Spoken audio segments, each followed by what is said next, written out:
Most of the time in the geologic world, crystals grow very, very slowly, like thousands and thousands of years.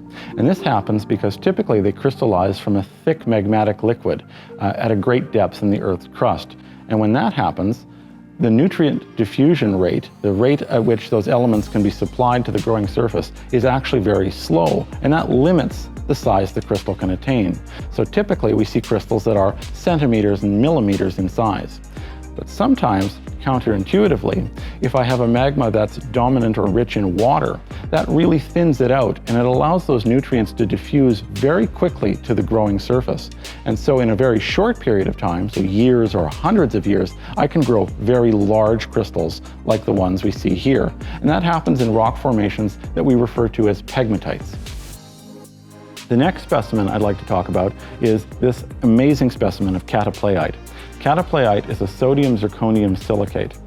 This particular specimen comes from Mont Saint-Hilaire, located about 30 kilometers to the southeast of Montreal.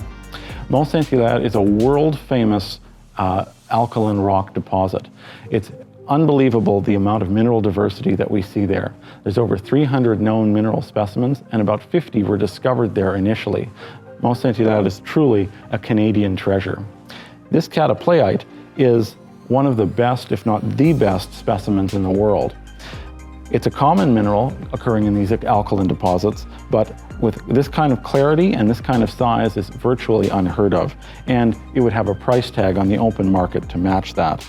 These crystals are about 15 centimeters in size, and they're almost completely clear. And that's amazing, because as hard as it is to grow large crystals, and as rare as that is, it's even harder to grow them perfectly. And that's because it needs a calm environment, calm liquid that's solidifying, and it needs to be unobstructed by other crystal material, or else things get intergrown and they get sort of mangled together. And as you can see, that absolutely didn't happen here. So the Canadian Museum of Nature is an ideal place to study how crystals grow. With over 50,000 specimens of high quality to work on, it's absolutely incredible. Minerals are fundamental building blocks of the Earth, and we'll always need to study them.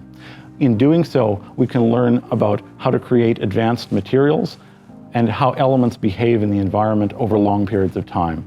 And that can help us solve environmental problems and even understand how other planets other than the Earth work.